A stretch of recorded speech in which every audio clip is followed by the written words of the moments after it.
Alright, you guys, I'm going to do a little video on a Sunday. I was wanting to do this video. I'm trying not to, I'm not looking for like videos that are going to go viral or anything. I'm just doing videos that I want to do. And, this video I think is important to me and maybe some of you guys because, when you go to buy a car, you really got to look at stuff. And I understand that there is some videos out there on what to look for on Foxbody Mustangs or what you should know, or and that's good, but everybody will look at a car different. Okay, everybody will look for stuff different, and everything will go about things different. So I consider myself pretty anal when I look at these cars. Actually, any car I buy, it don't even have to be a Foxbody. Any car I buy, I don't care if it's a newer one, anything, any car. This pertains to any car, but this video is going to pertain to the Foxbody, of course. But everything that I will show you that I look for or that you should know. I do this on every car I buy, but this is going to be on the Foxbody today. And as you can see, I got the 89 GT convertible on the lift.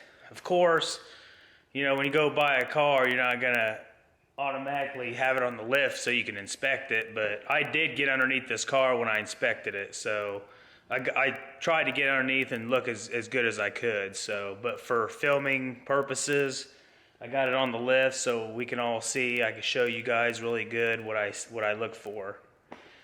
But we're gonna look underneath the car.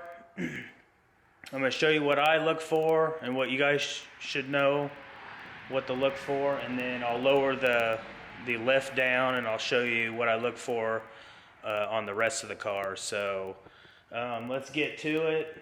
This is what to look for when buying a Foxbody Mustang and what you should know. And this is my 2 cents, you guys. Everybody else is different on their videos, so let's get to it. The first thing I look for that a lot of people probably don't on these cars, and you guys see that metal strip that runs all the way across the bottom of the top of the bumper cover. That strip is usually rusted out, right? And those things are expensive to replace. So there's a metal support on top of this, underneath the top of this bumper cover on the rear that rusts out real bad. So I look at that. I look for that to be in good shape, which there's only surface rust on this one, so I'm not worried. But I look at everything.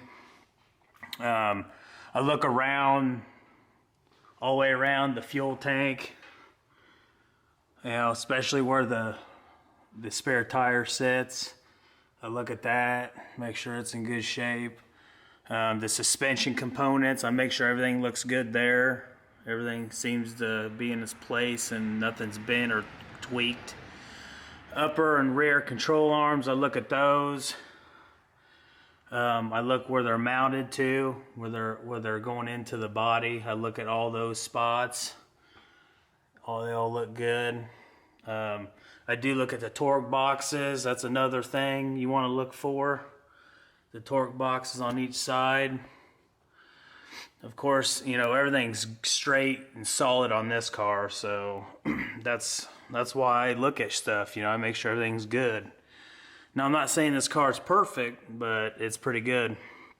Another thing I look for, the pinch welds all the way down on both sides of the car.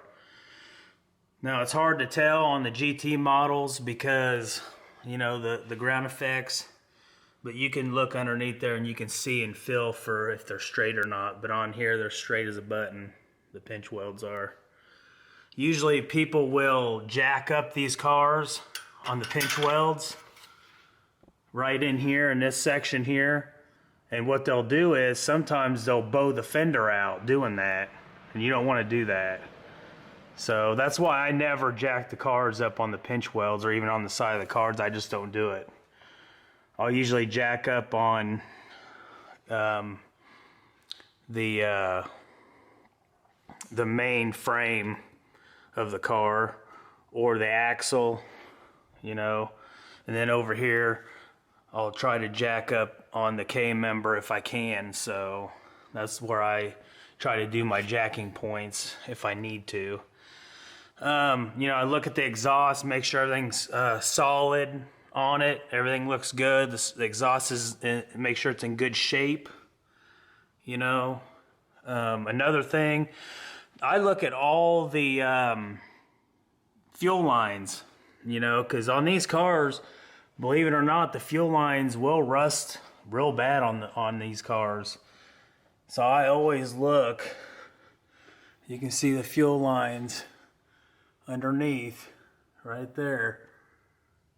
I look at all the fuel lines all the way down. I check the fuel line. That's very important because those things will rust away. Let's see. Also, you know, you want to look at the suspension underneath here. Really good. Make sure everything looks good. And I know there's a couple issues underneath the car. I've already seen them.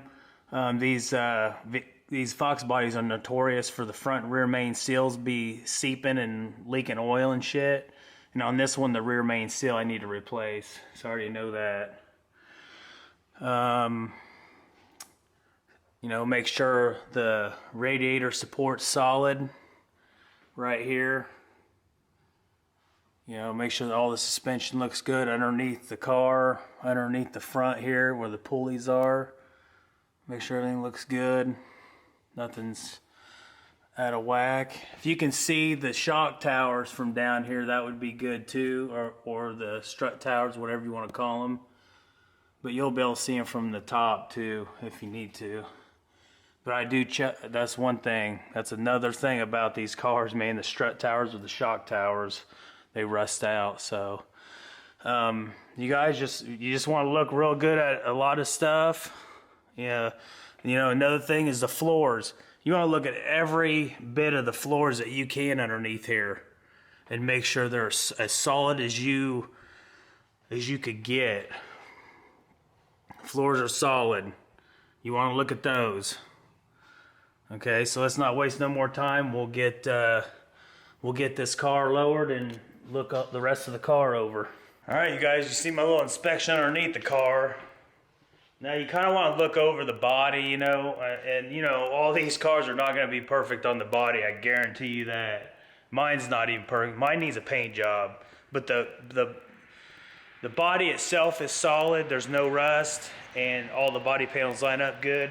But the paint is bad on it. I mean, it looks presentable, but it still needs a paint job.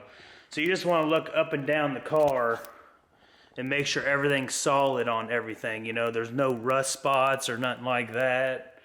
This convertible top does need replaced on this car. But you want to make sure everything's solid on the car, right?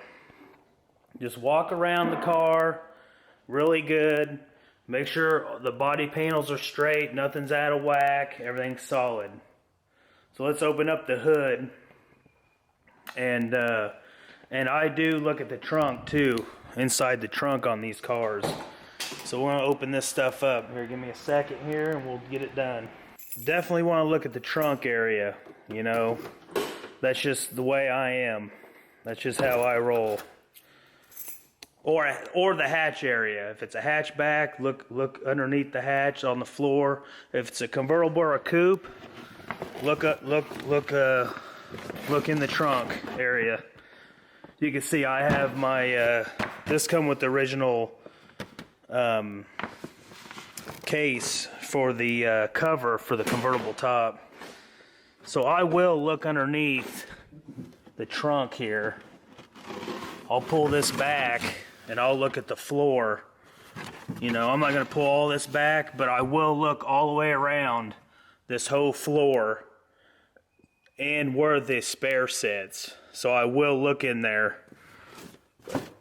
Some people won't do that, you know, and I will. But we'll throw this back in. But that's what I do. I look in the trunk area, just pull up the carpet and look. And then I look at all the lips on the trunk or hatch area, whatever body style you're looking at.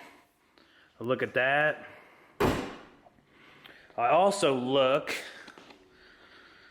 around the rockers.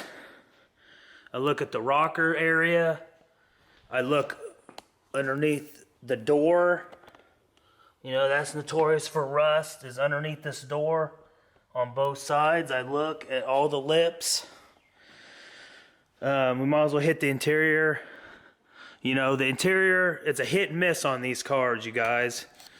Some of the interior is really nice on these cars, and sometimes they're just ragged out. I just happen to be lucky and the interior is pretty nice in this car, you know, for being a convertible. But all I need to do is put carpet in this. That's it. I mean, the interior cleaned up nice in this, and the seats are really nice shape. So, but I would look at, you know, the interior pieces, make sure, you know, everything looks good, you know, nothing's really in bad shape on these cars. Now, like I said, if you happen to see something and something's wrong with the car and you're fine with it, then that's good. Just go on with the inspection, like I said. You know, if you're good with whatever's wrong with it and you still like the car, just keep looking at the rest of the car, you know. So we'll open this hood up. All right, we got the hood opened up. I'm gonna show you guys some things underneath the motor that I look for too. So got the light here so we can see a little better. All right, like I said earlier, if you can't see the strut, you'll see the struts or the shock towers from up here too. You want to look at those really good.